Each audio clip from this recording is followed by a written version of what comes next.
Hello friends, Ramya வீட்டு சமையலுக்கு உங்களை வரவேற்கிறேன். இன்றைக்கு ரம்யா வீட்டு சமையலை என்ன பார்க்க போகிறோம் அப்படின்னா, ரொம்ப காரசாரம் இல்லாமல் குழந்தைங்களுக்கெல்லாம் ஃபிஷ் கறி கொடுக்குற மாதிரி ஒரு ஃபிஷ் கறி தான் பண்ண போகிறோம். இது எங்களுடைய ட்ரெடிஷ்னல் குழம்பு வெரைட்டி தான். அதை தான் உங்களோட ஷேர் பண்ண போகிறேன். நல்ல ஒரு கை நிறைய நீங்கள் வெங்காயம் சேர்த்துக்கோங்க, பொடிசாரின்னு சேர்த்துக்கோங்க. சாம்பார் வெங்காயமாக இருந்தால் ரொம்ப நல்லாயிருக்கும். இதனுடைய அளவுன்னு பார்த்திங்கன்னா ஒரு 150 கிராம் இருக்கும் இந்த வெங்காயம்.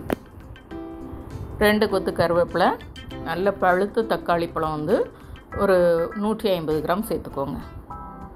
இதை நல்ல கைகளால் பிசைஞ்சு கொடுக்கணும். அப்படின்னா தான் இந்த தக்காளி பழத்தோட எசன்ஸ் எல்லாம் நல்லா இறங்கும். ஏன்னா நம்ம இதை வதக்க போகிறது கிடையாது, அப்படியே கொதிக்க தான் விட போகிறோம். அதனால் கொஞ்சம் உப்பு சேர்த்து பிசைஞ்சிங்கன்னா கொஞ்சம் ஈஸியாக இருக்கும். கல் உப்பு சேர்த்து பிசைஞ்சிங்கன்னா, நான் கையில் குத்தம் அப்படின்றதுனால சும்மாவே பிசைகிறேன்.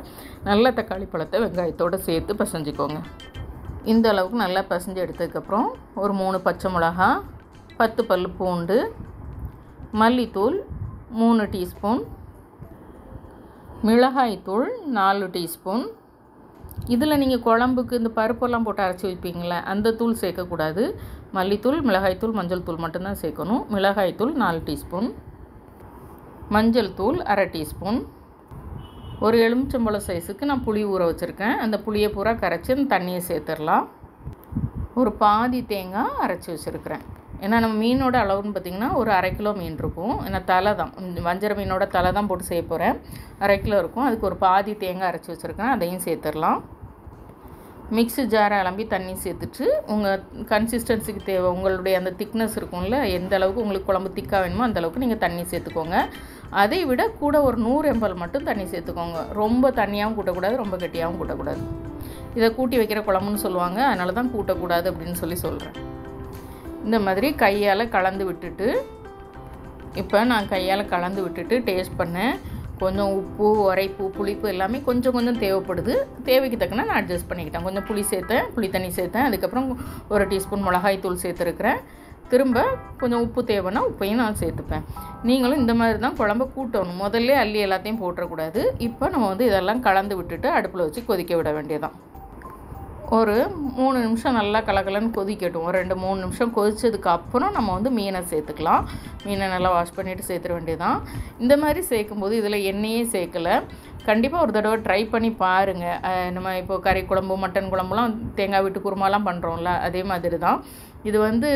சாப்பிட்றதுக்கு ரொம்பவே நல்லாயிருக்கும். அதாவது இட்லி தோசைக்கெலாம் சூப்பராக இருக்கும். குழந்தைங்களுக்கு சின்னதுலேருந்து மீனை நீங்கள் கொடுக்குறதுக்கு ஈஸியான ஒரு மெத்தட் இது. வேக வச்ச மீன் தான், தாராளமாக குழந்தைங்கள பழக்கிடலாம். அந்த மீன் இந்த மாதிரி மீன் குழம்பு வச்சு கொடுத்தீங்க அப்படின்னா.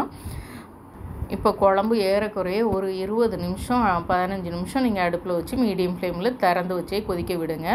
இல்லை பாதி மூடி போட்டு கொதிக்க விடுங்க. நம்ம எண்ணெயே போடலை. அந்த தேங்காயில் உள்ள எண்ணெய், அந்த மீனில் உள்ள எண்ணெய் தன்மைலாம் மேலே நல்லா ஒதுங்கி வந்துருச்சு பாருங்கள். இதை தான் குழம்பு நல்லா காஞ்சிருக்கு அப்படின்னு சொல்லுவாங்க. குழம்பு காஞ்சிட்டா அப்படின்னு தான் கேட்பாங்க. குழம்பு கூட்டி போட்டாச்சா, குழம்பு காஞ்சிட்டா அப்படின்னு சொல்லி கேட்பாங்க. இந்த மாதிரி மேலே அந்த வடு வரணும், அந்த கலர் மாறி வரணும். வந்ததுமே குழம்பை ஆஃப் பண்ணிவிட்டு தாளிக்கிறதும் தாளிக்காததும் உங்களுடைய விருப்பம். நான் இன்றைக்கு தாளிக்க போகிறேன். ஒரு 2 டீஸ்பூன் எண்ணெயில் ஒரு 4-5 வெங்காயம், சாம்பார் வெங்காயம் வெட்டி போட்டுக்கோங்க. 2 கருவேப்பிலை போட்டுக்கோங்க, கடுகு போட்டுக்கோங்க. இதெல்லாம் தாளித்து அதில் ஊற்றிடலாம். அவ்வளோதான். தாளிக்காமையும் பரிமாறலாம், சூப்பராக தான் இருக்கும்.